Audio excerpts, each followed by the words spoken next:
Hello, everyone, and welcome to Mind Gap Podcast. Thanks for stopping by. If you like what we make here, please do us a huge solid and hit the like and subscribe button down below. We also live stream the podcast every Tuesday at 8 p.m. Central, and I host a video game live stream on Saturdays at 8 p.m. Central, so come by and hang out. If you're feeling extra giving, please check out our Patreon page. The link is in the description below.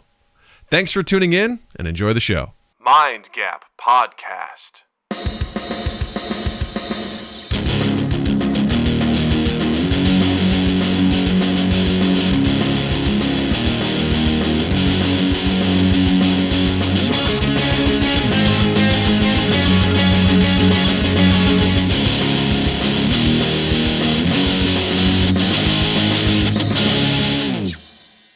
Everybody, welcome to Mind Gap Podcast. I'm Doug.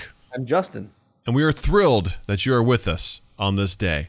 God bless you, and thanks for listening. And also with you, Oh, so good, so good. We were having a pre-roll discussion, and Jared was just saying, asking what our job, where Justin and I met. We worked at a company called Assignment Desk, where we were production coordinators, where people would call and be like, hey, I need a photographer, or I need a camera guy and an audio guy to record this thing. And we would have a database of folks we'd reach out to, and we'd basically set it up and take a commission from it. And it was a very small operation, but God damn it, we made the most of it. We had fun while we were doing it. It was silly.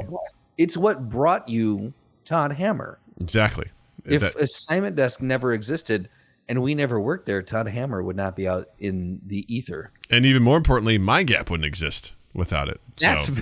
You know what? That's probably where I should have gone first. Yeah. That's very true. It's very, very true. Because that's where it started. That was the seed, the genesis. It was inseminated at Assignment Desk. One day, Doug and Justin loved each other. They loved each other. And after the loving was done, we said Mind Gap is born. That's it. Cut it, print it. That's our story. That's our story. Sticking to our Wikipedia page should say exactly that. I think I just found a clip for the week. Yeah. I'm going to write that down. We found our... That's the story. Oh, too. That's the story of Mind Gap Podcast. Where two dudes just fell in love at once. I don't know why I'm singing like this. Who knows? Who gives a shit?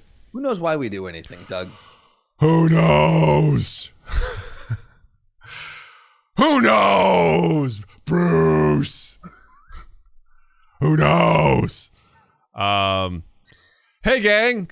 You should like us and follow us on all of our social medias at Mind Gap Podcast. Check us out on our YouTube channel, youtube.com/Mind Gap Podcast, where we stream live Tuesdays 8 p.m. Central, Saturdays 8 p.m. Central. Saturdays is the video game stream. Always fun, always a good time. You can be like one of these cool people like Zinni, Emilio, Jared, Wolfslore, Slotty Bartfast. Why I say Wolfslore like I was drunk? I was like Wolfslore. There's that Italian accent again. You know it. You could comment right there, just like Slotty did in real time. Come hang out with us. And while you're here, if you like what we do, hit like, hit subscribe. It's awesome. Hit subscribe wherever you're listening to this. If you're listening to the audio podcast, that's great. Check out our merch at redbubble.com. If you really want to support us and throw some money our way, head over to patreon.com/mindgappodcast. We've got two tiers, a $1 tier and a $5 tier. Anything you'd like to throw our way monetarily wise, we would appreciate it. And if you do that, you get to be like one of these cool people that support us, like Tom McIntyre, like Richie Armour, like Zinni, like Slutty Bartfast, like Almighty Crit. You could be among the ranks, among the Hall of Legends, the Halls of Legends. Did you the Hall of Legends? I had chocolate cake tonight. There it is. All right. I had Wolf Slur. Wolf Slur. Wolf Slur. Erskine Wolf Slur. Swedish chef. Wolf Slur. Erskine Wolf Slur. That's how it goes. Anyway, your support is most appreciated, and we love you. And come be a part of our world. Or else we'll become a part of yours, whether you like it or not. That's so right. Those are the demands. And if you're still listening at this point, you have no reason to not subscribe. Absolutely. If you've made it this far, you owe it to yourself. For the record, speaking of people that subscribe, I want to shout out Italian Man 69. That guy showed up on Saturday night during my Final Fantasy VI stream. All right, this was such a cool thing that happened. I'm playing Final Fantasy VI. This is a game I haven't played in probably over 15 years, probably maybe even closer to 20 years. And I'm playing it, and I'm in this town, and I knew there's something I have to do, and I couldn't fucking remember exactly how to do it. And randomly, this guy, Italian Man 69, pops in the chat and was like, "Hey, man, I'm playing this game right now, too. I'm also stuck in this very same spot. I just happened to see your channel, and I thought I'd hop in here."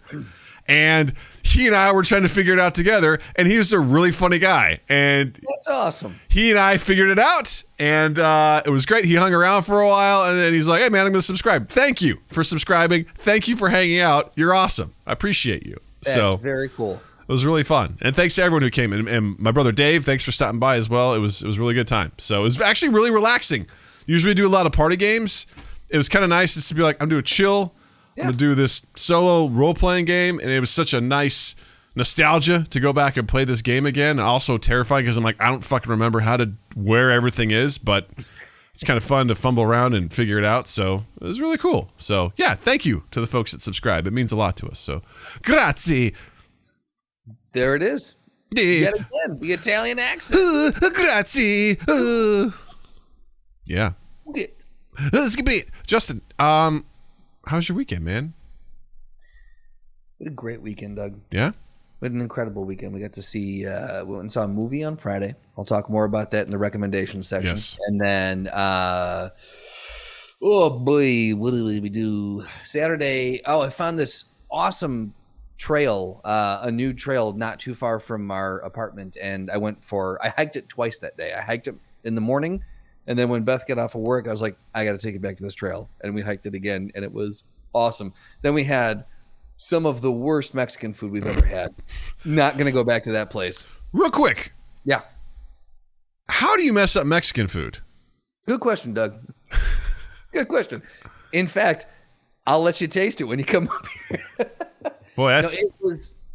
Yeah, you want to taste it? No, you're selling it. You're like, this is terrible. But guess what? When you come up here, you're going to have it too. I'm like, oh, great. Thank you. The entree I got was, I cannot remember what the name of it was, but it was... burrito. That was edible. It was good. It was, yeah. Oh, was it a burrito? It was something really... Or was it the empanada? It was a plate of, beef chicken and like flank steak chicken and shrimp with rice, whole onions. I know. Green peppers. We'll go ahead, just end the recording here. He said the word.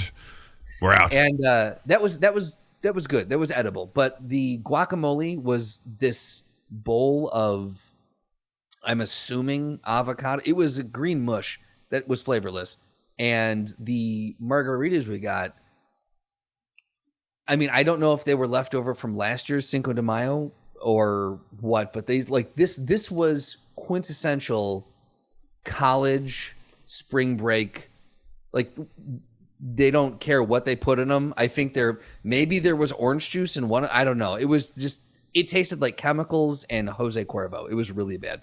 So that was a wonderful evening. But the hike was great. And then Sunday we went horseback riding. Got Beth for her birthday a hour and a half horseback ride, and it was, dude, I've never had one like this before. We went all through the acreage of this stable, and in the woods and stuff where we're going, we must have passed like 30 deer, and they were the most chill deer, like 15 feet away from us, and they just watched us pass by, like, huh, cool, what's up? They're like, stay on the trail and nothing bad's gonna happen. All right. I like to think that they were taunting the horses, being like, no, you got people riding you, we're free. Yeah. Look at you, cousins. And they're like, also, stay on the trail. Stay on the trail. And nobody gets hurt. Right. And they're just sitting there just being real casual about it. They're like, you think you're observing us, but we're fucking watching you piece of shit. You may not be able to do accents, but that deer impression was spot fucking on. There you go. That's scary. That's and good. if you don't know what that looks like, you should check us out on youtube.com/mindgappodcast when we stream. Yeah. I love how Slotty said, you can very easily mess up Mexican food, which, I don't know, it seems like it'd be hard to do, but then again, who knows? White people mess up a lot of food all the time. And then he says, I'm willing to bet money it was the kind of place that made you pay for salsa. You know what? You're not wrong. You're not wrong. Yeah, no, it was good. We had a really, really fun weekend, man. It was a good time. Just it was very full. It was the first really full weekend we've had in a while, and it felt good. So nice. Yeah. What'd you do? It was a pretty busy weekend. Friday nights just become this family movie night, and I have pressure now. On top of everything else that I do is every week it's like, what are we going to watch for the movie? You know?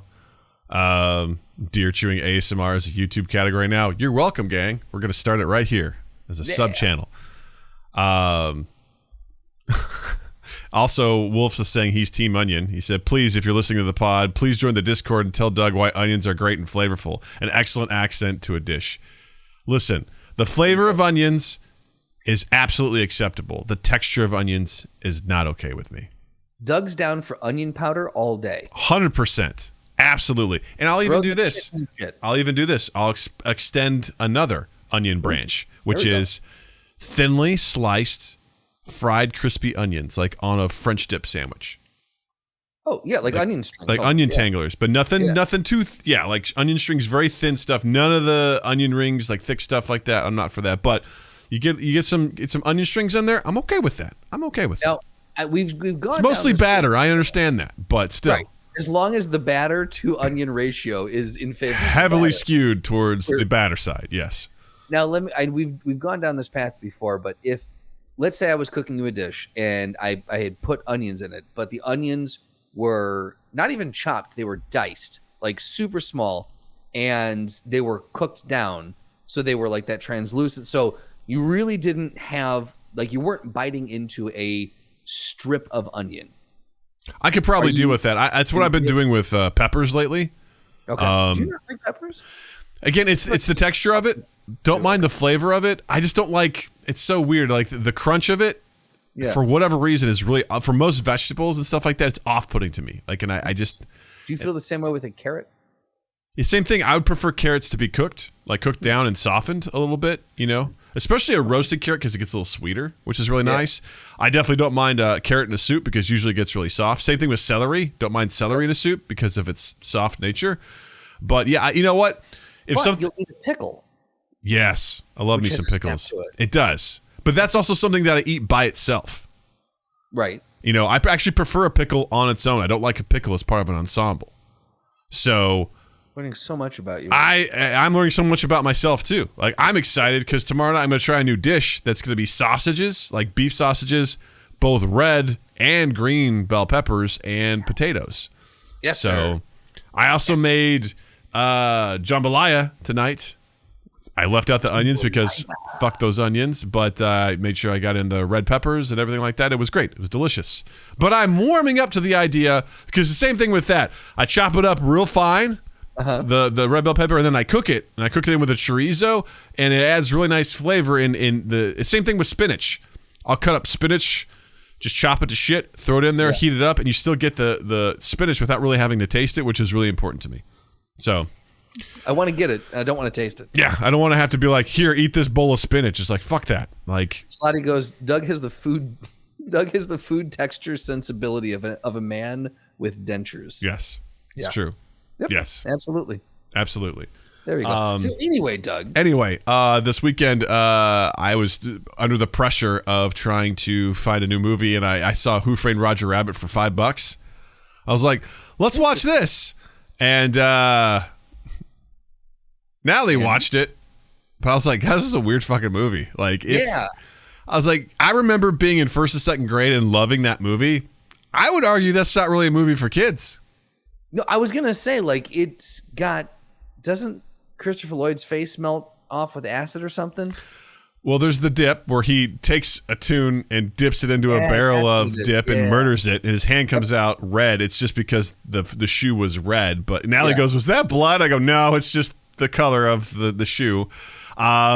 There's an sexual with Jessica Rabbit. 100%. It's high. There's definitely a moment where it's insinuated that she's having sex with a guy, but they're just playing patty cake. But as they're playing patty cake, she's moaning. There's a part where, a weasel reaches down her dress to frisk her, and a bear trap is on his head. It's like, and the guy goes, "Nice booby trap." Like, there's a lot of. Not only that, funny. It's very funny. There's a complicated noir storyline, with this that Natalie 100% could not follow, but very much enjoyed the cartoon aspects of everything. Sure. And you also look at that for the time it was made. Pretty impressive production, just for what it was. But I was just like, I'll buy it for $5. I'm like, this is kind of heavy. And not only that, all of the cartoon references, most of them Natalie doesn't get. She doesn't know who Betty Boop is. Okay. She doesn't even know who Bugs Bunny is. She doesn't know who Daffy Duck is. Porky Pig. She saw Mickey and Donald. She knew those, but any of the Daffy and even the Looney Tunes. I feel like Looney Tunes are Natalie is. I've been dealing so much with Drew and Rob lately that all kids in my mind are 2 now. But Natalie's of the age where I feel like Looney Tunes and Hanna-Barbera are a little, maybe not even Hanna-Barbera, Looney Tunes for sure, are of an older, you got to be a little bit older, I feel like, to appreciate, like, I don't know, the Barber of Seville, like when Bugs did that, like, that's sure you can watch it for what it's worth, just a fun cartoon, but there's a little bit of like heft to the cartoon. So I feel like Natalie's about the age now where she could probably start digging on some of those Looney Tunes style cartoons. Yeah, I'd rather watch Bluey with her. So, which by the way, that's what she's exclusively been watching. There it is. For the last 2 weeks, man. Bitch. She is 100% she's like, "Dad, can we watch Bluey?" I'm like, "Let's watch some Bluey." And I just find myself being endlessly entertained by it as well. So, yeah. The bongo. Yeah. So was Who Framed Roger Rabbit, was that a movie that you had not seen it since childhood? Boy, I don't remember the last time I had seen it. It was a long time ago. That's truly one where you're just like, you were operating purely on nostalgia. Like, this is going to be fun. Yeah, I was like, I love this. I remember in second grade, like reenacting parts of the scene for like a class, and I had like a little book, and I'm like, that's basically 1 year older than Natalie is right now, and I thought that movie was amazing, and I'm like, okay. Yeah. Was this another case of like, Gremlins and Indiana Jones and the Temple of Doom and Goonies, where you're like, there's no PG-13, so I guess this is PG because it's not our sort of situation, or you remember? What's that? You remember what year it came out? Well, if I was in second grade, it probably would have been like 1990-ish. 88. 88? Oh, 88. Okay, how about that? Yeah. 88. Wow. What is the... Hold on. Yeah, if you just look up Who Framed Roger Rabbit and look up some of the images. Yeah. It's pretty bonkers. Oh, man. Yeah, it's very interesting. But we did that. I cooked a lot this weekend because it was Mother's Day and Jill's birthday. So... that's right. She had requested a chocolate cake, which I had made for Natalie's birthday. So I made that again, and God damn it, it's good. It's too good. And I gave about a third of it to our neighbors because I was like, get this out of my house. I don't want this. How big was this cake? What's that? How big was this cake? I was 9 inches, so one Justin in diameter.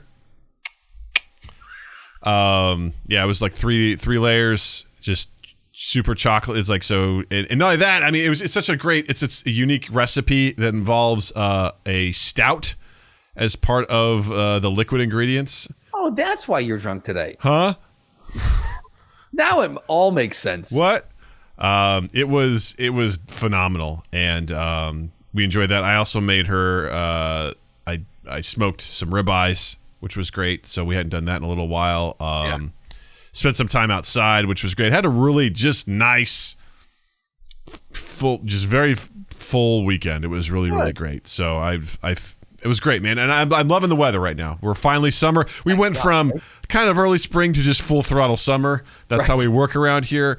It was hot as balls today, but I didn't mind. I was like, whatever, I'm doing this. I'm happy. Gotta love the warm. Midwest. That's how we roll. We flip on a light switch, and it's one season to the next. So there we are. So and then we're gonna be hitting low 60s again in another week, and then back into the 8. So yeah. But you know what? As long as we're at minimum 60s, I'm cool. Like that's fine with me. Like I don't give a shit. I got to walk my dog today with just short sleeve shirt and shorts. And that was a joy for me. So that's why I'm very happy right now. So super excited to be doing stuff, and I'm hoping this weekend also. I'm looking to do some fun stuff this weekend as well. So we'll see if it works out. But who's that? TBD. All right, let's get into the meat and potatoes and scrotum of this week's episode. Let's get into it. All right.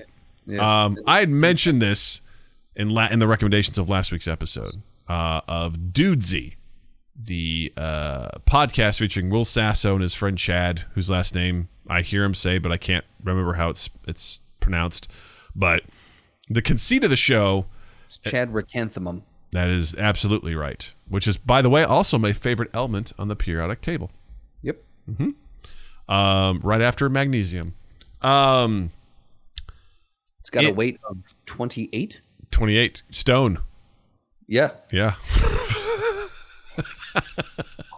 4 ions. Did you say whore ions? 4. Excuse me, 4. It's known for its whore ions. It does. The ions are just they will attach themselves to anything. That's right. For the right price, they'll do anything. Yep. Which is why they're so great. They bond with everything for the right price. Element. Yeah, you get a lot out of it. So the conceit of the show is that they being Will Sasso and Chad Chrysanthemum, have surrendered their logins to their email, their text messages, their search histories, their purchase histories. The social media is everything to this AI named Dudesy. And Dudesy has also allegedly consumed all of the podcasts ever created on this planet. And based on all that information, it crunches the numbers, it does data sets, and it finds each week a way to improve on itself and be like, what's really popular? Great. I'm going to take this topic, but then I'm also going to infuse in different elements from Will and Chad to then make something special happen with it. For example, by Will Sasso. For example. Here's an example for you to listen to. Yet another character Natalie would not understand. But this says Will Sasso, it's generated by the AI, these like news stories and all everything for him to read, but he's supposed to read it in Hulk Hogan's voice. Right. So he reads news tidbits, which are also kind of crazily written by this AI as Hulk Hogan. And to me, it's endlessly entertaining.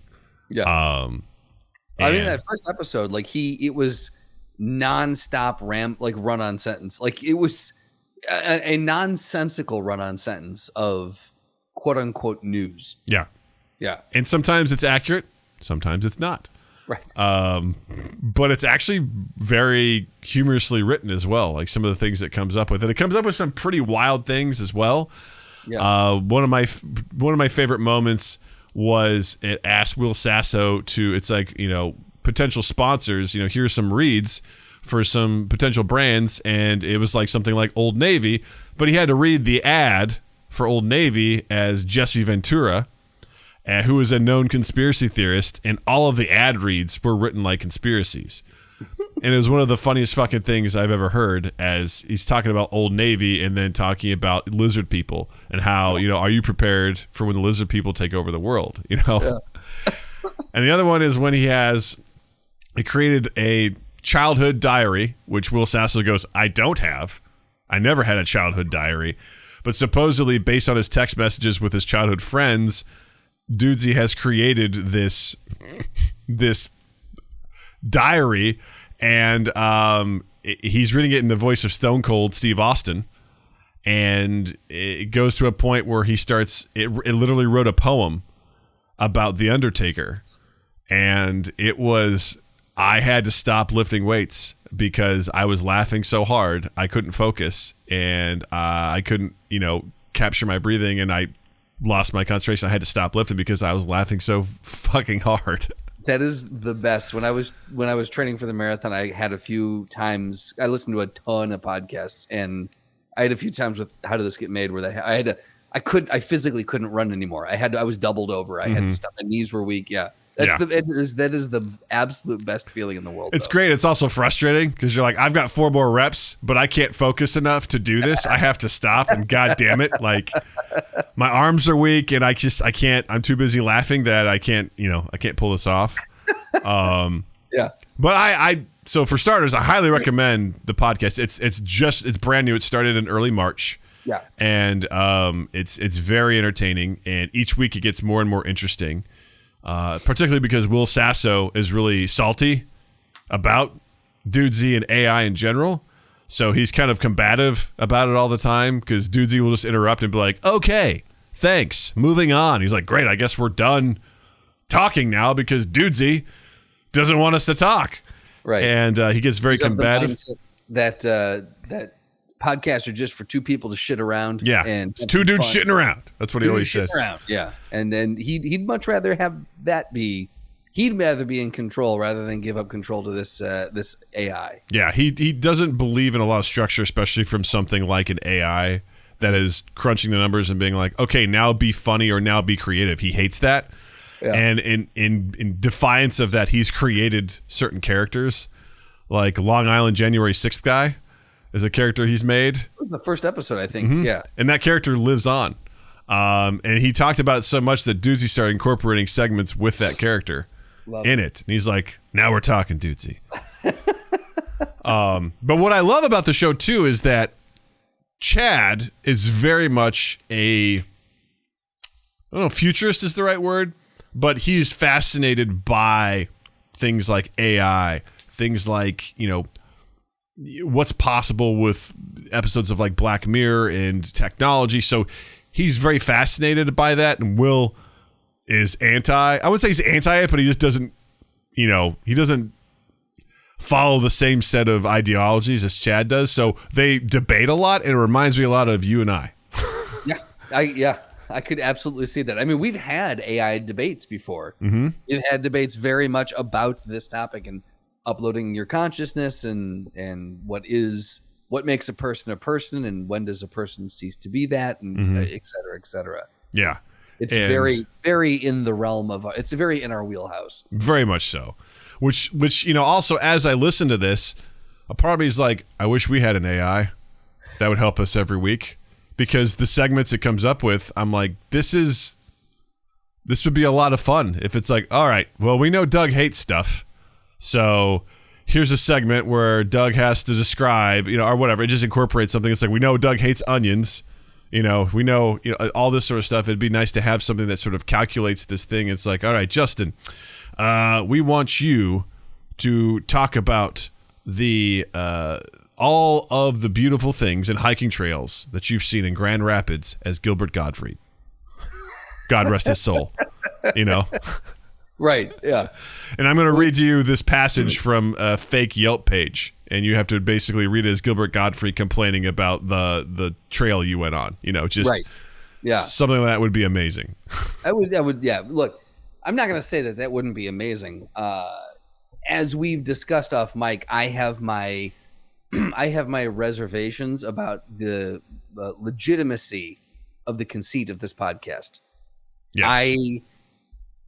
While AI does exist, and I do believe that there is AI has written movie scripts and books, and AI has conversation.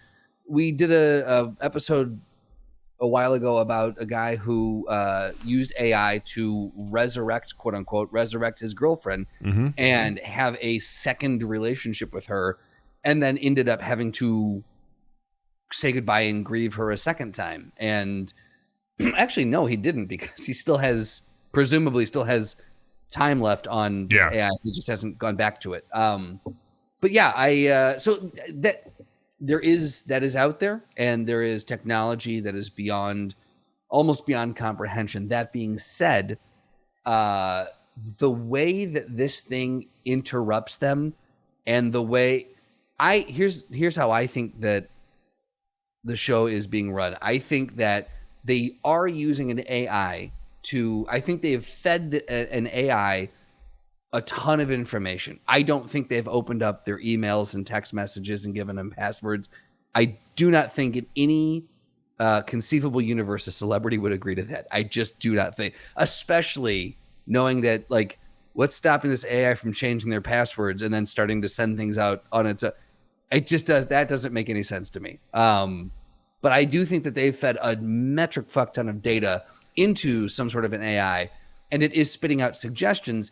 And then I think the producer is handpicking and running the show. I don't think the AI is running the show. That's how I think this is going, because otherwise it doesn't make sense to me. Why doesn't it make sense to you? I just told you why. No, like, I don't. Does it scare you if that were true? No, it doesn't scare me. I don't see it as plausible. I don't think that they've got an AI. First off, there's no way they have access to an AI for some stupid little pod. And I'm not calling their podcast stupid, but for podcast, for a random podcast with two comedians, not even world-leading scientists. It's just two comedians. Mm-hmm. And they've got access to this AI that has consumed every podcast that has ever been put out there. Bullshit, first off. No. Why no? Why not? Why is that so unbelievable, Justin? The sheer scope of it is just absurd. It's absolutely absurd. If that's true, I will say I very much hope that Mind Gap gets brought up on their podcast. Well, that's what Jared said. He goes, so if that's true, does that mean it's listened to Mind Gap? It has. Jared and I are right there. Well, it has, based off of what they're telling you. But, yes. I think that is an absurd.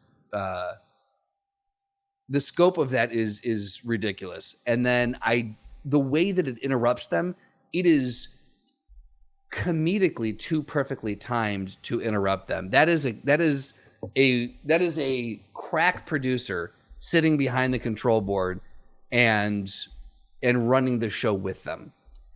It's plausible, Justin. It's plausible what you're saying, but it's also not impossible that what's happening is true. Lottie says Justin is a dudesy truther. Yes, he is. I didn't even consider this until Justin brought up. He's like, that's bullshit. I'm like, have we switched roles where you're calling, that's usually how I am, Based off of the Batman episode that we did, and then this, I'm like, yeah, Doug and I think we had a Freaky Friday go on. Yeah, we switched stuff on this. Now, listen, is it more fun? Even if it's false, is it more fun to believe this? 100%. Like, it's way more fun to believe that this is true. But the thing is, too, is like, the conceit of it is very, very entertaining. Yes. There's no argument from me there. Yeah. Because what I will say is that it does, if they are, faking this, I think they're doing a tremendous job. Agreed. They're doing a fantastic job because they seem genuinely surprised by what comes out the other end of this. Like, when it's like because it gives them assignments at the end of each episode. And one of them was they had to come up with their own original song and present it so that, they would then put it out on social media and the users would vote on it, and whoever lost would get shamed. And Will Sasso just didn't do it.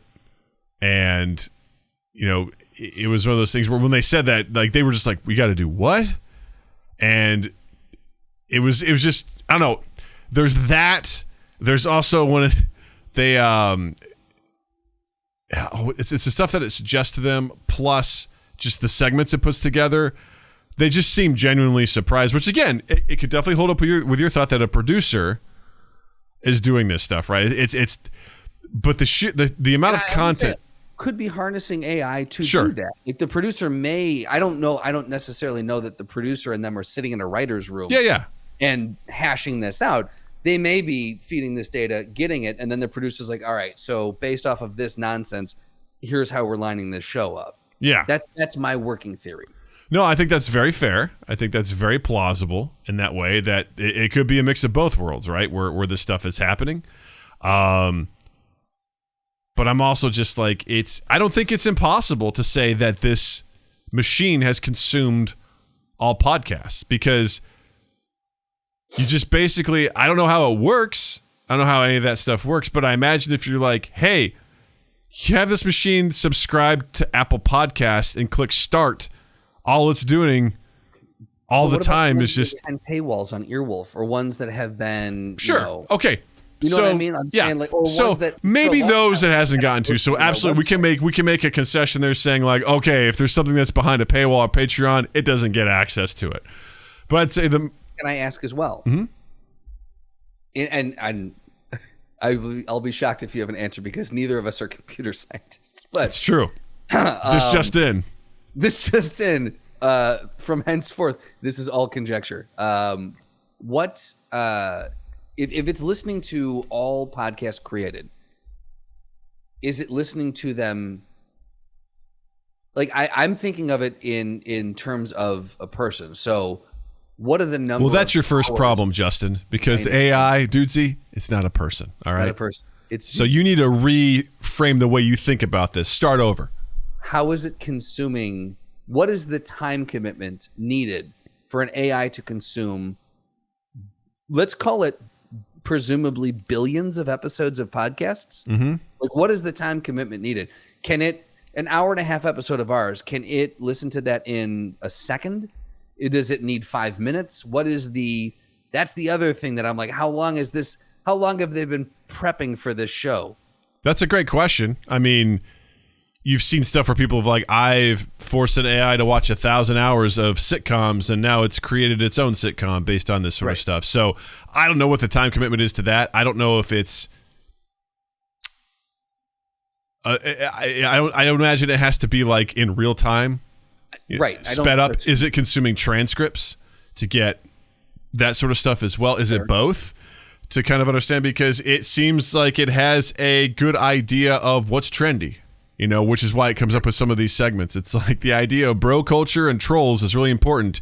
Will and Chad come up with an idea for a show called Troll Bros. Like, Troll Bros. Yeah.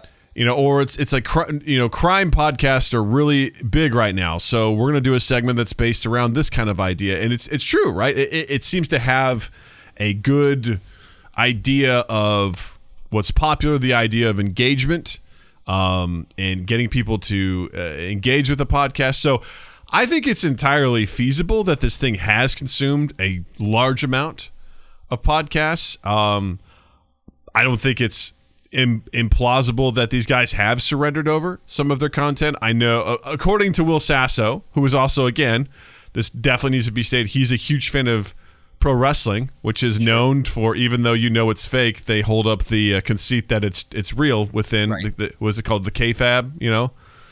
Yes. You know, the idea, the conceit that, like, we all know this is fake, but we're going to pretend that it's real. He's, you know, gone on other podcasts and talked about it, but, you know, the idea of, I forgot what I was going to say. I lost my train of thought just trying to define what kayfabe was. But yeah, I don't know what I was trying to say. I had a point in there and I just lost it. God damn it. You don't think it's out of the realm of possibility that he has surrendered his yes, that he's surrendered that, because he had mentioned Will Sasso talked about how they went through a lot of contracts for this, and I think part of it was that if they are consuming content of Dudesy on their devices, Dudesy has the right to then record them. Because there was a video that started playing of Will Sasso watching an episode of Dudesy on his phone, and it played it. It was just him watching while his dog was licking his head in his bedroom. Now, could he have recorded that himself? 100%, right? There's a lot of plausibility things here that are totally possible. How into this you are, right? Because it's just so unique for you to buy into something like this.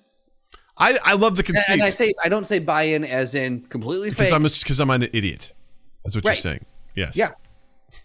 Thank you for taking us there. Because I love the idea of it. I was dancing around. The idea of it is phenomenal, right? It was like when I first saw the trailer for Blair Witch Project. I'm like, this is real. It's like, it's not. You want it to be, but it's not real. It's fake. But I think I'm also fascinated by. I don't know if I call this a useful way to use AI, But I'm always, because I know so little about AI, I'm always fascinated when it's someone... a non-scary way of using it. Yeah, which honestly, those are the things about AI that I find most interesting, which is how can you use it to be creative, and also how can you use it to take the really boring, annoying shit that we do every day and get rid of it. Because Chad talks about this regularly, where things like some of the most annoying things people do as like lawyers and doctors, like lawyers, it's like doing contract writing and going, it's like he contests that will be replaced by AI in the future. Like AI, he goes, contract negotiations will happen between AIs in the future. They will just go back and forth. They will write the contracts. They'll go back and forth, and they'll just be able to do that so that, spending years and years and hundreds of thousands of dollars going to law school, a significant portion of that will be replaced by AI that will consume that and do that. Maybe some medical stuff as well. Some of the tedious things that people don't like to do. Yeah. AI can handle it. There's an argument to be made that a lot of advertisements, maybe even news articles, are written by AI these days, which is kind of scary when you think about it. But I'm fascinated by it because I'm always on the side of efficiency, because Practical Doug rules the roost with that. And if you can find something that takes the annoying and boring shit out of our lives and simplifies it in a way that's way more efficient, I'm typically for it. I've never been on the receiving end of that, meaning that my job has been eliminated because of technology. But, I've also seen, I do voiceover work for videos and stuff. There's really good websites out there that will do a fantastic AI generated voiceover that doesn't actually sound like a robot. I've also saw one recently that has a AI generated person that will be doing a talking head and speaking to you, like based on the script that you put in there, which is also terrifying. But AI does, there's an AI project that they mentioned in the show where you type in like a couple of words, like say cat, beach, unicorn, and it will generate an image based on those keywords that you put there. It's an image that's never been created before. It's completely original. I actually saw someone on Instagram demoing it. Yeah. And it was bonkers. It was absolutely bonkers. Yeah. And it's not perfect, because based on how they were doing it, they were testing it on the show. There's specific details, like if you focus on it, you'd be like, oh, that's a little bit off, but it knows enough to be like where your eyes are going to be focused the most is where it gives the most detail. There's also AI that will generate a face of somebody that doesn't exist. It will just do that. They talk about how Bruce Willis licensed his image to be used in a commercial in Russia for cell phones. And they basically just took his likeness, did a James Dean on another actor, and he's getting paid for it, for the license of it, but that stuff it's totally happening. So in context of all that stuff that's going on in the world, is it far-fetched for me to believe that there's an AI that's helping produce this show? No. I'm like, it's very possible. I agree that it is possible that it's helping to produce the show, in that it is helping to generate ideas. I think where I get hung up is when the AI chimes in, it's just too. It's, I don't know.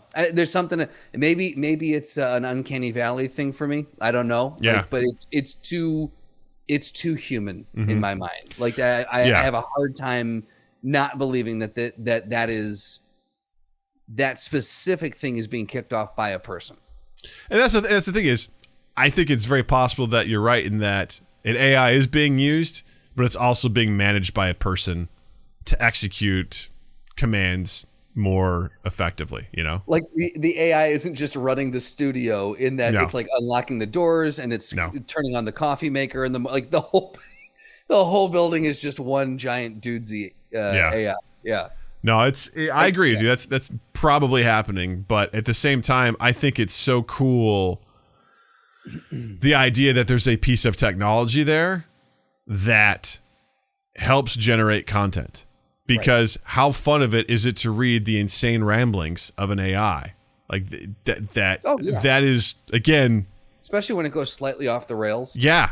where it's, again, I cannot stress this enough. When you listen to the childhood diaries of Will Sasso as read by Stone Cold Steve Austin, he loses his shit reading it, because it'll just start making up names of kids that aren't real, that he never hung out with, that are also sound insane.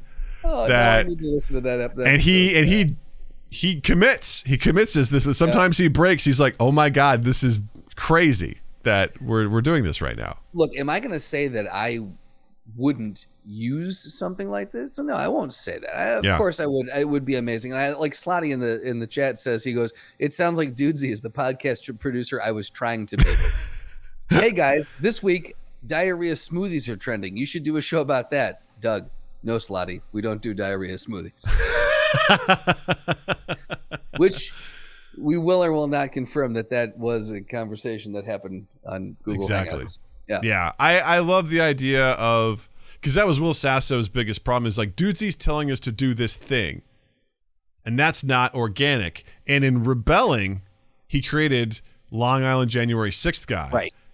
To which Will goes, we wouldn't have had this. Like, if we had followed what Dudesy said, we wouldn't get this. And Chad goes, no, because the AI told you to do this, and you rebelled.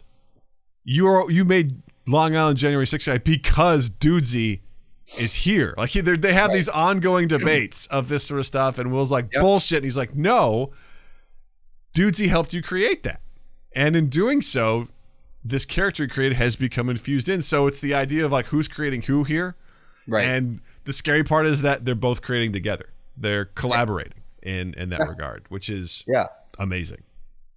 Maybe we should in that vein, maybe we should not poo-poo, no pun intended, Slotty's. I think you need to be our AI producer. There we go. And we just need to lean into, or we could have just, again, not done diarrhea smoothies, but had that make its own thing, right? Yeah. I'm just saying. Make it happen. Slotty, upload your consciousness. Let's do this. Rachel Crustacean is one of my favorite children from Sasso's fake childhood. Yeah, those are the type of names that come up. It's fucking insane. It's absolutely insane. Well, here's the thing. I got on Thursday is the day where I get to listen to a podcast while I work out. So that will be, I will throw that on, and I will, which episode, do I need to listen to these in order? I think you should.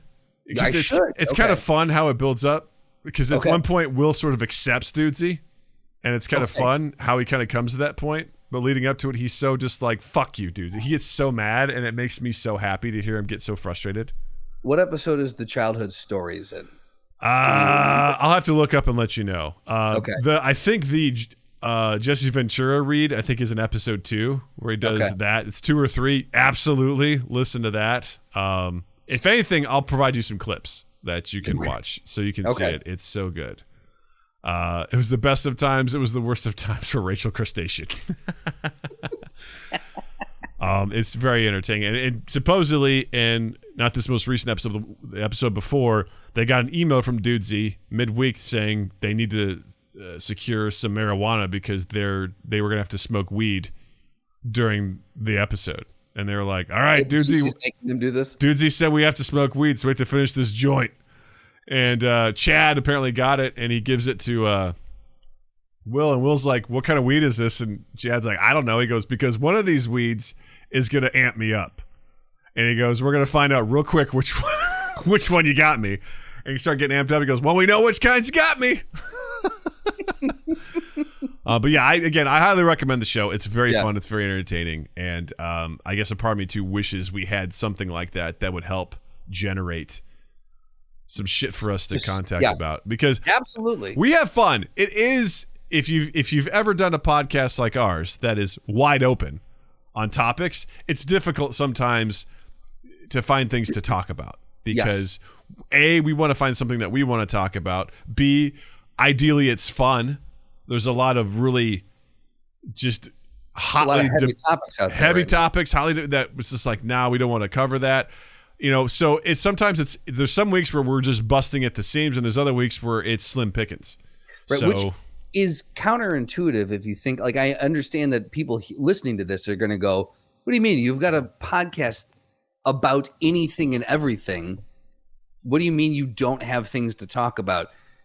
And let me tell you, after 345 episodes, it does start to get a little bit more difficult. With when you have a hyper specific podcast, you know where you're going. You're going hyper specific on a sliver of one thing, and you can just go to that well over and over and over again. It's shockingly hard to come up with. Not only is it interesting for us, interesting for you, but stuff that a broader audience might like, that might bring up new fans in. Like, there's a lot of moving pieces that you got to consider, and it gets laborious. And also a topic that has some meat on its bones. Right. That we can really dig into yeah. and have fun. And does that lead us on another tangent? I hope so. We'll pull on that thread because that's what we like to do. So it gets tough. It gets tough sometimes. Yeah. And thankfully people like Slotty and Wolf and Noah and those producers, on our show have helped us a lot with finding stuff to do and segments and things like that. But it ain't easy, gang. We've got we have amassed a really incredible team behind us. So yes. That has been a big windfall for us. Also, Wolf said I posted a clip of the childhood diary segment in the Discord. Okay. Justin. Wolf, have we met? I don't go into the Discord, buddy. All right. Oh yeah, that was the one. That was the episode where Will finally submitted his song, and Chad won the contest. So Will's punishment was he had to dress up, do cosplay as the Crow. And he came to play. He went all out for it. So that's very, very fun. Very good. Yes. So very, very good. What's not very good? What's that, Doug? Is the teaser trailer I saw for the new Avatar movie. That's right. Did you all know that Avatar, not to be confused with Avatar: The Last Airbender, or Avatar: Legend of Korra, or Avatar the role-playing game that's available now. But Avatar, James Cameron's blue Avatar with unobtainium and all that sort of shit. James Cameron did blow Avatar. He did. There's that movie came out in, what was it, 2008, I believe? Ish, 2008, 2009. Massive success. Box office smash. 2009. It broke. It held the number one spot on box office, clearing $2 billion at the box office during its run. It currently sits at $2.8 billion. It's just shy of 3. Right, because I remember I think it was Star Wars crossed one of the Star Wars movies. I think something came really close, but I was like, God, it just crossed 2 billion. There's no way it's going to get 2.8. I think Avengers Endgame was the one that knocked it off the top, if I'm not mistaken. It was Endgame that knocked it off the top, but it's dropped, man. Lifetime. Well, see, this doesn't make it. Oh, this is domestic. Hold on. Oh, okay. Worldwide. Here we go. Yep. So yeah, domestic and worldwide are two vastly different. Domestic, we've got Star Wars Episode 7, 5, 6, 7. Yeah, 7. Endgame, Spider-Man, No Way Home, and then Avatar. Mm-hmm. If we go worldwide, Mr. Worldwide, then we've got Avatar at the top, and a hair behind it is Endgame. Oh, really? I thought Endgame beat it worldwide, but I guess not. Well, it did, but then remember... Oh, they re-released it, didn't it? Because Cameron was like, I want the top spot. Fucking douchebags. Yeah, that was a bitch. Well, you look at those two movies and tell me which one has had a larger cultural impact. So suck a dick. Well, also domestically, Endgame is almost $10 billion, Give him a moment, everybody. No, I wanted to make sure I was doing that. Hold on. Where's worldwide? Hold on. I want to cut this because we can't see what you're looking at and just have like all of the figures and math going across your face as you're like, it's 10. Wait. Math. Hard 100 million. I apologize. Domestically, almost $100 million more. And so that's nothing to turn your nose up to. You know what I mean? Like, well, that movie to me, I've talked about it before. That movie is so forgettable. Yeah. The story is insultingly bad. Visually, very impressive. Like what they were able to do with it was very good. We talked about this kind of in our production meeting. I don't remember exactly what happened at the time, but I know like film wise, James Cameron sort of created a new way to film with this. Like he created new standards and things like that. Right. So that was great, but it is a painfully bad story that if you've seen Last Samurai, Dances with Wolves, Last of the Mohicans, Ferngully, any of those kinds of movies, then you've seen this movie.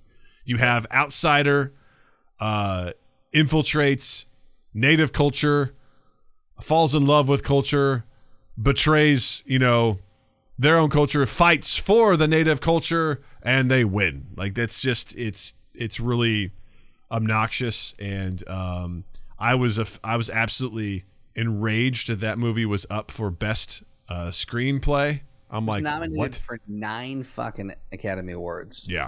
It was gross. His best picture, I was like, get that the fuck out of here. Yeah. It does not need to be for best picture. Because it was also Dark Knight was in the Oscars that year. I'm like, that Dark Knight deserves way more than Avatar. So I don't understand the cultural zeitgeist around that movie. I think it's incredibly forgettable. Very much so. And I think that not only that, so 2009, right? Okay. Yeah. It is 2022. So here we are 13 years later, and they're like, guess what? Here's a sequel that you've been clamoring for. I was like, I get really frustrated when these movies have such huge gaps in between sequels because like things like Sin City did that. Sin City was an awesome film, unique, everything about it, and then like years later they're like, here's a sequel to it. I'm like, does anybody care about this anymore? And I know it takes a long time to make movies, gang. I get that, right? This is not something that you get done immediately, but if something is that wildly successful, usually it gets put on what's called the fast track, or now renamed the lightning lane, and you get in there. If you pay extra, you can get in the lightning lane, and it goes by real quick, and they're like, we got to get this, because for something that grossed $2.8 billion, you would think that people were like, God damn, we've got to do something else with this. And I know they started production, right? In 2017, things got delayed. The pandemic had some stuff to do with that. But there's also, I think they're slated to do 4 sequels. There's 4 sequels. 2 and 3 have been greenlit. And actually, based off of the article I read, was like their production has, obviously production is wrapped on the second. I think production is, if not wrapped, very close to wrapped on 3. And then Cameron said, if these do well, there'll be a 4 and 5. But I feel like earlier articles had said that the money had already been allocated. Wasn't he doing like $2.5 billion and they were splitting it? I thought it was something ridiculous. They had allocated money for all the sequels already. I don't know, but the teaser came out.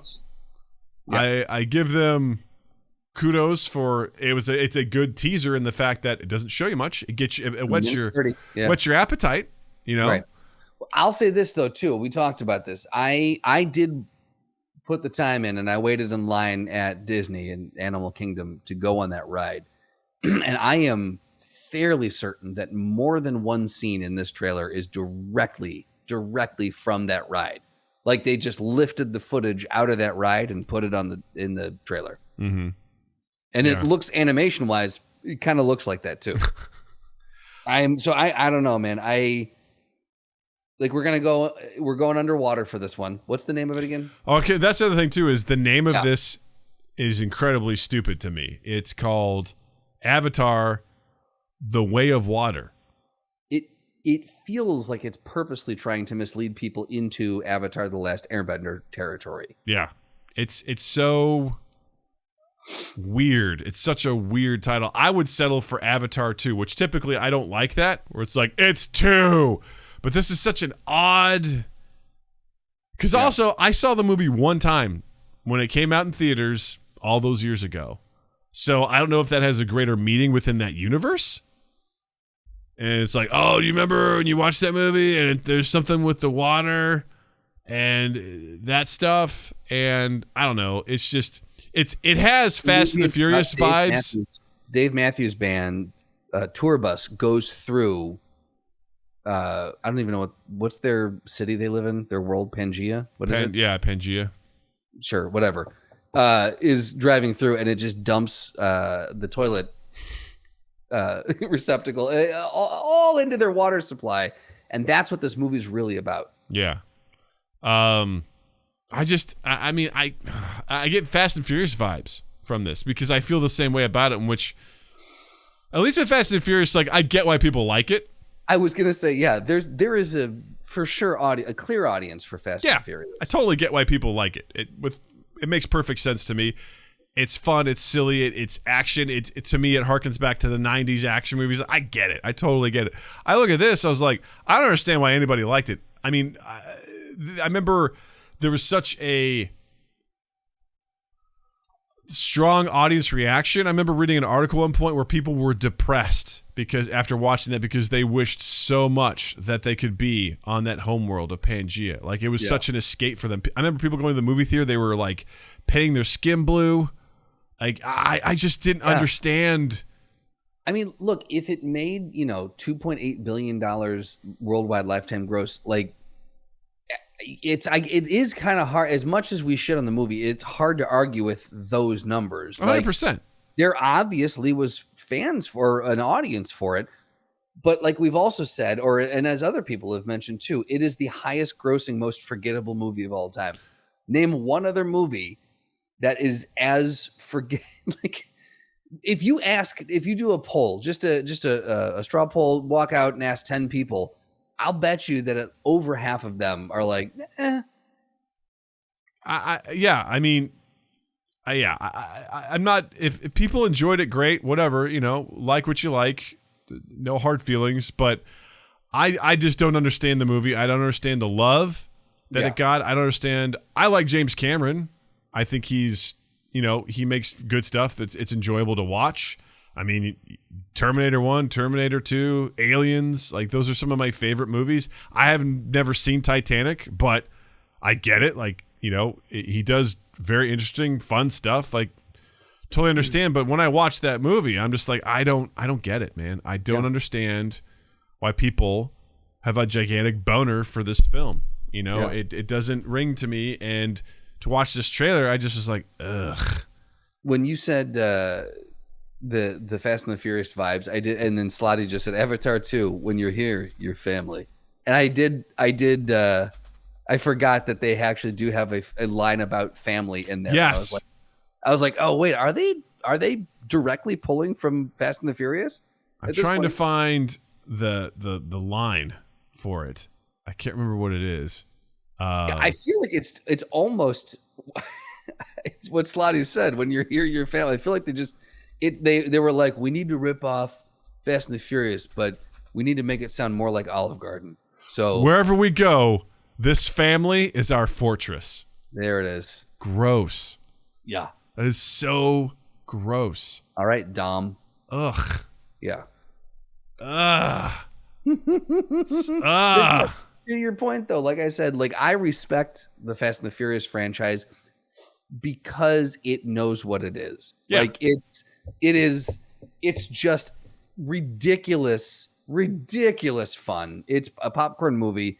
It has become a parody of itself in that it knows that it's trying to top itself on each stunt that it does, and it's pure entertainment. Whereas I do feel like Avatar, I don't know, I feel it like has sniffing its own farts vibes. Yeah. It has sniffing its own farts vibes. It's like, look at this masterpiece, unobtainium. You know what that is? You know what that's a metaphor for? It's imperialism. It's like, yeah, we all got it, because there's absolutely no subtlety to this film whatsoever. It's like everyone is bad, and there's the bad guy who wears the hat that says, I'm the bad guy. I'm military bad guy. And it's like, hey, we're the good people because we're blue. And we're going to fight. And somehow, even though we don't have any sort of technology whatsoever, we have spears are basically Ewoks. We somehow can fight these heavily armored military creatures. Again, I don't remember what sort of kill code or whatever they fucking put into that to make it so that they can win. I seem to remember being like, wait, how do they beat him? But what do I know? Regardless, this movie's coming out in December. I mean, get on it. I have no intention of seeing it. I mean, I don't want to wish ill will upon it or anything like that. I mean, whatever. I would be shocked if it was super successful, but then again, it did have a pretty rabid fan base when the first one came out. So who knows? I don't know. Yeah. I almost want to throw a challenge down to us to actually see it and review it when it does come out. Well, that's going to be a real... But do we want to spend the money on it? That's the question. More importantly, do we want to spend the time on it? If Dudesy was here, what would Dudesy say? Dudesy would require us to go and watch it. Absolutely, yeah. Yeah. There's someone else, though, that I tend to listen to more so than the likes of Dudesy. Who's that? You got the questions, we got the answers. All you do is ask. Practical, practical, practical, practical, practical, practical, practical. Ask Practical Doug. Wow. What? It's that time. Practical Doug has entered the arena. You've never been here for this before. Practical Doug is a small entity that lives inside the large entity known as just Doug. Practical Doug guides Doug on all of his day-to-day adventures. And if you want to ask Practical Doug a question and get doled out some very practical advice, you can either ask live on Tuesdays when we stream at 8 p.m. Central on YouTube. You can join the Discord. You can ask on social medias. However you can get in touch with Doug. Hashtag Ask Practical Doug. And today's Practical Doug, do you want to guess who it's from? It's got to be Slotty or Jared. It's Slotty, who's got a monopoly on these questions right now. Slotty asks, Practical Doug, if you find a perfect gift for your family member or close friends, do you buy it no matter what time of the year it is? So I think the conceit of this question is, do you save it for like a birthday or a Christmas, or do you just buy it and give it immediately? So my thought was, if you find it, let's say you see something in July and you're like, this would make a great Christmas present for Justin.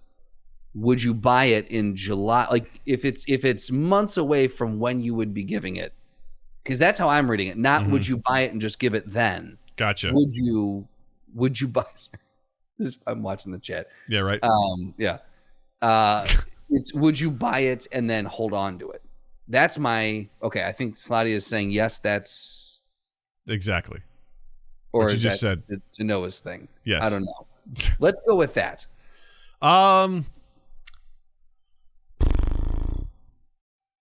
Because otherwise, sorry, just to qualify this a little bit. Otherwise, it's just a gift. Like it's not for a. Remember, do you buy it no matter what time of year? I don't know. I don't think it matters. I think we're splitting hairs and it doesn't matter. I think... Do you wait for a holiday or do you just buy the damn thing? Personally, I don't really think about gifts until I'm required to. There's a stress and anxiety for me to try and seek out a gift for someone else. And that pressure is pretty brutal. I try to aim pretty low with things. I like to find something that has meaning. I don't necessarily aim for something that's super expensive because I often feel that sometimes the stuff that's super expensive is not really worth its value, if that makes sense. Or it's valuable because it's expensive. Yeah. So, like, for example, Jill's birthday was this weekend. She and I give each other extremely simple gifts. We do not do anything extravagant. But Jill loves books. So I found her this bizarre gift, in my opinion. It looks like a hat from Harry Potter. It's a little pyramid that for some reason has like a graduation tassel on it. But it's a little pyramid that has like sort of like some seams and some tufts of cushion at the bottom. So you can set this big pyramid on your lap, put your book in it, and it elevates it up so you can look at it and also sort of like hold your book in place. So, and the little tassel you put in the middle so it holds your place in the book as well. So it's not a hat then? It's not a hat. Looks like it could be a hat. Could but you it's wear not. it? Yeah. Okay. And I was like, this is a fun thing for her because she reads books. And I think this could be useful for her, and that'll be good. And then she also was like, I'd like new earbuds. I'm like, got it. Done. That was just straight up, that's a pretty easy one. Or what do you want for your birthday for something? I'll cook you something nice. Tell me what you want and I'll make that. And that makes sense. So gift giving, I definitely enjoy giving people gifts, but I get stressed out because I want to find the right gift for somebody. I want it to be meaningful. If it's also humorous, that's a bonus. So that being said, if I find something that is the perfect gift, say for like you or Jill, and it's available, and I know how stressed out I get trying to find the perfect gift, I'll buy it, and I can definitely stash it somewhere. But most likely what will happen is I'll buy it, and then I'll just give it to him because I can't wait. And I also can't keep secrets when it comes to that stuff because I just want to enjoy it so fast. Yeah. We are the worst at Christmas time. We order something, it comes in the mail, and I'm like, Do you want this now? Because I got it for you. And we both go in the Amazon box. Yeah, we both go, okay. And we just give it to each other. And we enjoy that. It's fun because I'm like, why? I don't see the point in going to wrapping all this. Like, I just want to give this to you now. And they're like, okay. Because then she's like, well, what if you don't have anything under the tree in Christmas? I'm like, fuck Christmas. I don't care. We can just take all the things I got you and shove them under the tree. Yeah, I was like, I don't necessarily need anything. Like, I'm relatively easy to shop for because I don't need much. The smallest things will make me happy.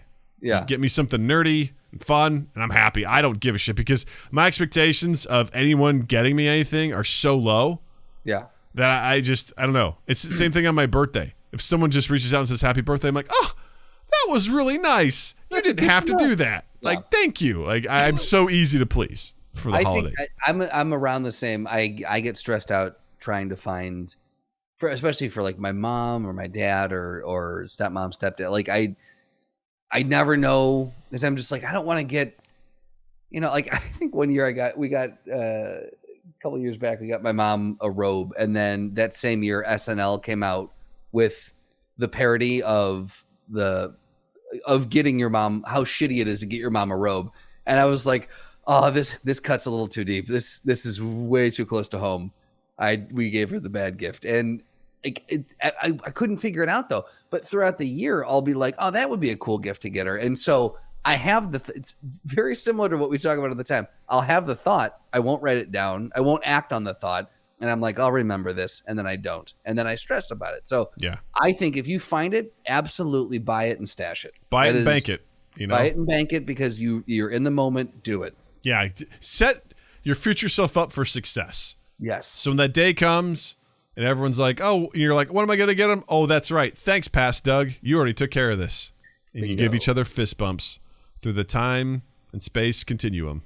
That's it. Yep. That's how it works. That's it. I had, for the records, that happened on this podcast. When we had our production meeting last night, I was like, oh, I need to bring this up tomorrow. I won't write it down because when we talk about whatever this one thing is, it'll prompt me to remember to bring this up. I don't even remember what the prompt was. I don't know how many times I have to tell you this. Write it down, Justin. It makes me sad. You've said this to me so many times, and it breaks my goddamn heart, and I want to know what you're thinking. So write it down. Write it down. All right. I'm going to go on record right now. You all heard it. From henceforth, I will write these things down, and you should never again hear me say, oh, I had a thing to say, and I forgot what that thing was. And then if you hear me bring that up again, what should the punishment be?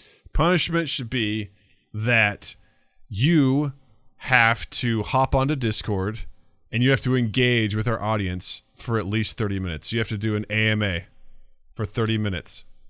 Like for a period of every day for a month, or no? You have to come in and do a 30-minute Ask Me Anything, and the Discord will absolutely be able to. We'll set up an event. This isn't some Patreon shit. This is Justin's punishment. He has to get on Discord and engage with everybody. That's what he has to do. That being said, that would be a cool Discord perk. Yes. Or a Discord Patreon perk. Yeah. Yeah. Exactly. You get to do an AMA with Justin first, and then we can turn it into a. We'll see how it goes. It'll be like our test thing. So when Justin fucks up, he gets punished by it. So yeah.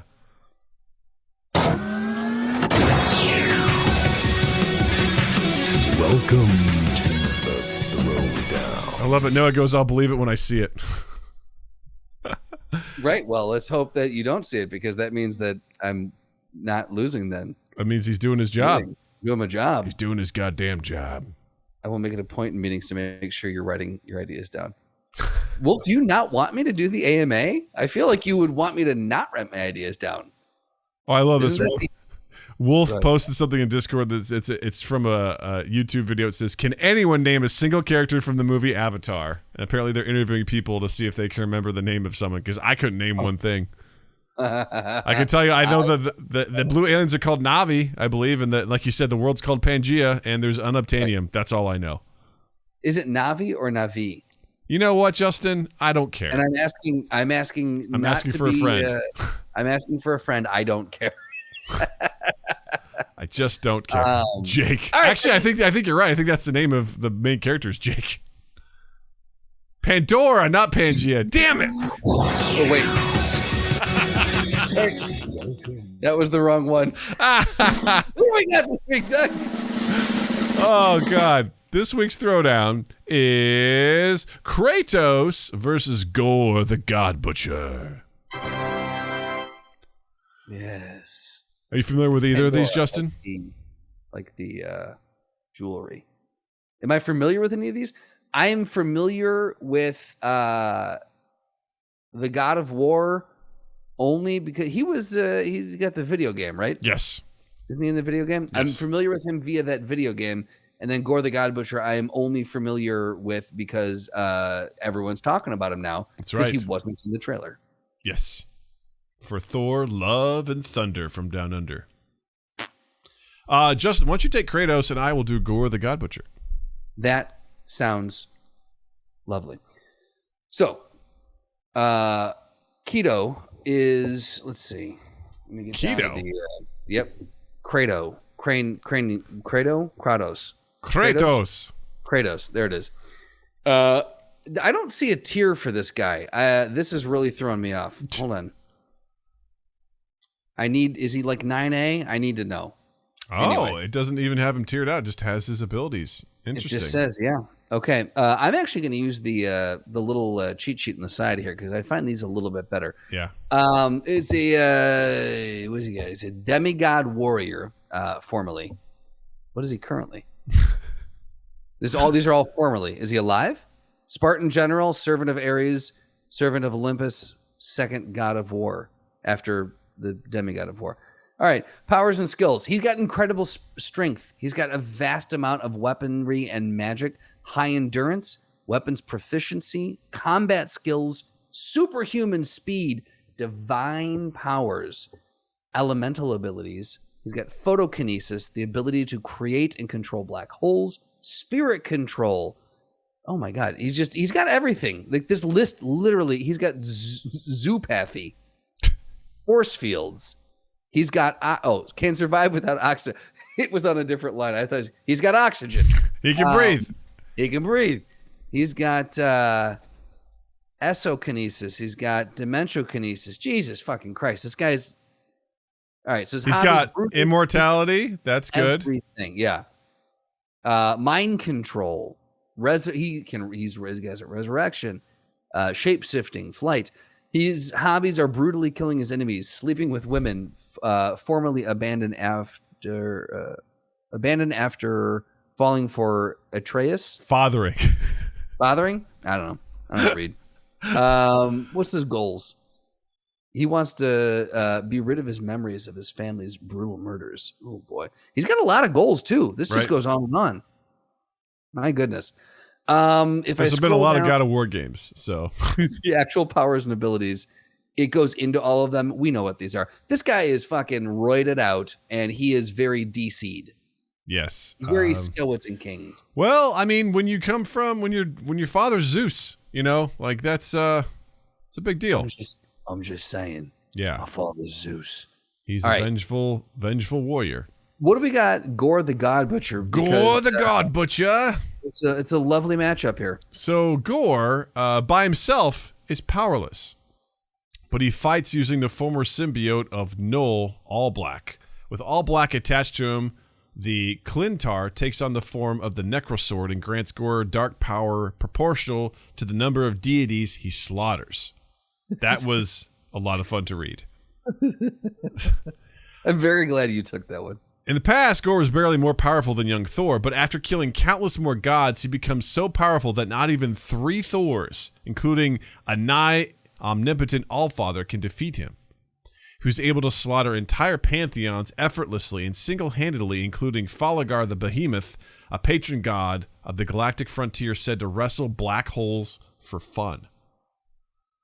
So, this main ability of the Necrosword, it creates constructs out of dark energy. Gorr could replace his own limbs and create weapons, tendrils, projectiles out of darkness in combat. At one point, the Necrosword was able to permeate an entire star with its power, turning said star black. Gorr could also use it for more complex purposes like creating non-sentient black berserkers who were entirely servile to his will. Each of those had enough power to lock Avenger Thor into a stalemate and had hundreds of thousands of them under his control. He also made a giant black serpent that kept even Allfather Thor occupied for a time. Beyond that, Gorr was able to create fully sentient imitations of his wife and son using his power. So, this thing that he has, this Necrosword, is obviously entirely dependent on how many deities he has slain. So, if he's... Now, does it reset?